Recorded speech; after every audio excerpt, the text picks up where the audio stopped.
Bonjour et bienvenue dans cette nouvelle édition du quart d'heure de célébrité, l'émission quotidienne qui donne la parole à des gens qui gagnent à être connus. Aujourd'hui, quart d'heure de célébrité de Reynald Secher. On dit Secher, pardon, faut pas que je me trompe. Bonjour. Oui, bonjour, c'est un nom breton et j'y tiens à cette Voilà. prononciation. Oui. On s'est déjà eu plusieurs fois au téléphone et donc en effet vous m'avez dit Secher. Alors je vais vous présenter rapidement et puis nous passerons au vif du sujet comme d'habitude. Alors, Reynald Secher, vous êtes historien, écrivain et scénariste, diplômé de Paris 4. Vous avez un double doctorat, donc de 3e cycle en sciences historiques et politiques à Paris 4 Sorbonne, avec une mention honorable, qui est la plus haute mention possible, avec les félicitations du jury, et un doctorat d'État, S-Lettres et sciences humaines. Là, c'était à Paris 4 Sorbonne. Vous êtes le créateur et le directeur de la société qui porte votre nom, Reynald Secher Éditions, et vous êtes président de l'association Mémoire du futur de l'Europe. C'est un joli nom. Vous avez reçu un nombre important de prix pour vos thèses, mémoires et livres. Alors, on citera notamment le prix des jeunes historiens, ça c'était en 80... J'étais tout jeune. Vous étiez jeune, le prix des jeunes historiens. Vous avez reçu aussi le prix d'histoire de l'Académie française. On peut citer encore le prix international de la culture, mais il y en a eu bien d'autres. Alors, enfin, vous êtes l'auteur d'une vingtaine d'ouvrages concernant principalement donc, la Bretagne, on comprend pourquoi, la Vendée et notamment le génocide vendéen, qui est un peu votre spécialité, je crois qu'on peut le dire. Oui, en fait, vous avez raison, c'est ma spécialité universitaire, mais ce qui m'intéressait beaucoup plus, c'est la notion de confrontation de la légalité, de la légitimité. Alors, je sais que c'est un peu abstrait comme concept. Non, parce qu'on l'a connu, je vous coupe rapidement, mais on a connu ce concept avec De Gaulle et Pétain. Par exemple. Plus récemment. Voilà, sauf que ça s'est exprimé politiquement, tandis que là, ce qui m'intéressait, c'était le choc entre une tradition issue du peuple, une nouvelle tradition qui est en train de se créer issue du monde politique, et le choc entre cette confrontation entre un homme nouveau d'appareil politique et un homme traditionnel populaire, et ce qui a donné la contre-révolution à l'Ouest. Tout à fait. Alors, première question, à ma connaissance, vous êtes peu à vous intéresser, peu d'universitaires, je veux dire, à vous intéresser au génocide vendéen. Déjà, est-ce que c'est une fausse impression et comment vous l'expliquez? Alors, c'est exact qu'à l'université, ça a été un sujet tabou. En fait, à partir du moment où ce crime a été mis en œuvre, jusqu'à la soutenance de ma thèse en 1985, en France et même à l'étranger, il n'y avait eu aucun universitaire à se poser la question de la nature même de la répression en Vendée. Et on parlait également de guerre civile, et d'ailleurs c'est pas seulement les universitaires, c'était aussi les hommes politiques ou les chercheurs privés ou même les populations ou les historiens amateurs. Donc il y avait une espèce de modus vivendi sur cette approche de guerre civile qui avait dérapé, mais point final. En fait, personne ne s'est intéressé à la nature de la répression.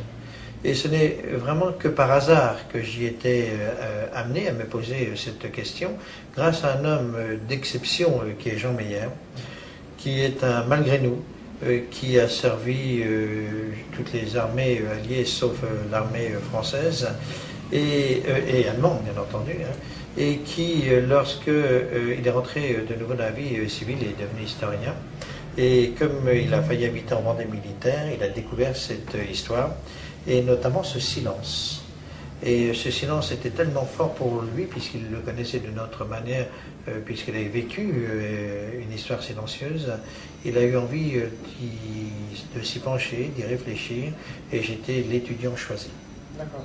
Alors justement, moi je ne vous connaissais pas, et je ne connaissais pas tous les travaux, enfin le peu de travaux justement universitaires sur le génocide de Vendée. Je ne connaissais même pas vraiment bien ce génocide. Et j'ai découvert un peu par hasard votre histoire, et je dois dire que ça m'a frappé, parce que je suis quelqu'un de très attaché à la liberté d'expression et à la liberté de recherche scientifique. Or, j'ai appris que vous aviez été exclu de l'université française pour vos travaux. Alors, est-ce que vous pouvez en parler un peu? Parce que c'est vraiment énorme qu'on a du mal à y croire. Alors, c'est ça, mais c'est en fait plus accentué que cela. C'est-à-dire que lorsque j'ai fait cette recherche, on ne s'est pas rendu compte de la réalité du crime commis en Vendée, et ce n'est qu'en analysant les documents qu'on s'est rendu compte de trois choses. Premièrement, qu'il y avait eu des lois d'extermination, qu'il y avait eu programmation, qu'il y avait eu ordre et qu'il y avait eu, bien entendu, exécution. Donc ça, c'est vraiment le premier crime, c'est-à-dire que c'est un crime qui a été conçu au plus haut niveau de l'État, puisque c'est un crime voté. Et c'est un crime qui est voté très précisément, c'est-à-dire qu'il s'agit d'exterminer tous les habitants résidant en Vendée militaire, et on va même préciser de préférence les femmes si elles sont producteurs et les enfants car futurs brigands. Ça, c'est le premier crime. Deuxième crime, c'est qu'il y a eu réalisation, au moins partielle. Nous avons maintenant les bilans. Puis le troisième crime de génocide, c'est qu'il y a eu par nature complicité dans la conception, puisque c'est la Chambre qui a voté, et complicité dans la réalisation, puisque Turreau, qui était le général en chef des armées de l'Ouest, n'a pas été seul à exécuter ce crime, il s'est servi de l'armée officielle. Donc en Vendée, vous avez trois crimes de génocide, tel que ce crime a été défini par la Convention de Nuremberg. Alors, tout à l'heure, nous parlions du silence. Bien après, évidemment. Bien après. Voilà. Bien. C'est un crime imprescriptible par nature.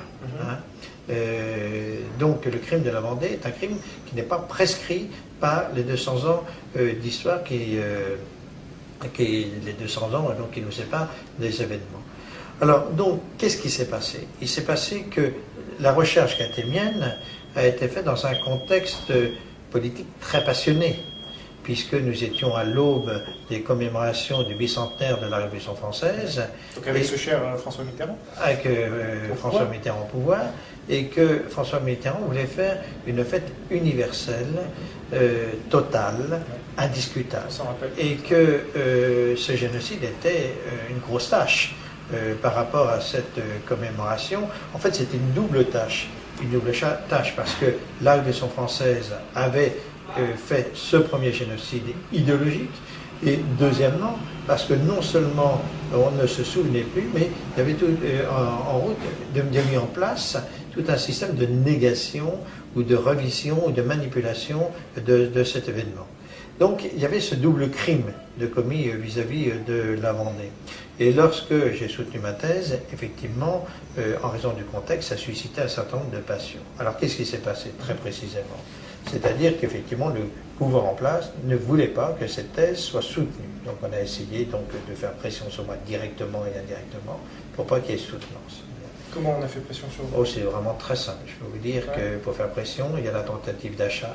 Ça, c'est vraiment très simple. D'achat, on vous donne de l'argent, on vous donne une fonction. Puis si vous refusez, on vous dit, si vous refusez, eh bien, il y aura des sanctions. J'ai refusé. Bon, les sanctions ont été ce qu'elles devaient être, c'est-à-dire qu'une fois que j'ai soutenu, une fois que le livre a été publié, eh bien, on m'a simplement obligé à démissionner de l'enseignement. On vous a laissé aller jusqu'au bout du processus parce qu'on ne pouvait plus. Alors, pas tout à fait. Trop énorme pas tout à de fait. Censurer, non, pas tout à fait. On a failli m'empêcher de soutenir en piquant simplement ma thèse à une semaine avant la soutenance. Ah bon? Bon. En vous la volant? On me l'a volé, bien sûr. On vous l'a volé. On va la Comment voler. vous avez fait? Ah ben parce que mes profs avaient des copies de thèse. Et donc j'ai pu soutenir ma copie de thèse exclusivement parce que Pierre Chenu et Jean Mélière avaient des copies. Vous avez été prévenant sur le... Vous avez senti... Non, parce que c'est le cursus logique des choses. C'est-à-dire que quand vous soutenez une thèse, vous devez transmettre la thèse aux différents membres du jury. Et en l'occurrence, vous aviez 7 membres de jury, donc chaque membre du jury avait eu la thèse. Si le cambriolage avait eu lieu un mois avant, je n'aurais jamais pu soutenir ma thèse, parce qu'à l'époque, on n'avait pas l'ordinateur avec le disque dur, etc. Donc je n'avais pas la possibilité de reproduire le document. Donc vous avez été cambriolé chez vous? Chez moi, oui, bien sûr. Oui. Et le lendemain, ou le surlendemain d'ailleurs, puisque je ne sais pas si j'étais cambriolé un samedi ou un dimanche, j'ai été convoqué par un pseudo-représentant du ministère de l'Éducation nationale qui m'a fait cette proposition, le silence et l'argent et le poste où la soutenance avait des conséquences qu'il m'avait mentionnées. Et alors, quelles ont été les conséquences? C'est-à-dire que vous les avez conséquences... porté plainte déjà ou... Ah, bien sûr que j'ai porté plainte immédiatement après le vol, mais avant d'avoir été invité par ce pseudo représentant du ministère, c'est-à-dire que lorsque j'ai été cambriolé, Pierre Chenu m'a demandé de déposer plainte, ce que j'ai fait, ce qu'on appelle une main courante. Bien. Donc ce que j'ai fait, j'ai le document. Bon. Et ce n'est qu'après que j'ai été invité par ce pseudo-représentant de l'éducation nationale qui m'a fait ce choix, que j'ai refusé. Bon. Il faut dire que entre la soutenance... Non, ça n'a pas eu de conséquences immédiates. C'est-à-dire qu'entre ma soutenance et la publication de l'ouvrage, il s'est passé une année. Et je dois dire que durant cette année, j'étais relativement tranquille, je n'ai pas eu de problème. Ce n'est qu'une fois que ma thèse a été publiée aux presses universitaires de France, que je suis passé à apostrophe, que là, il y a eu ce déchaînement médiatique et la pression des syndicats pour avoir ma tête au sein de l'enseignement.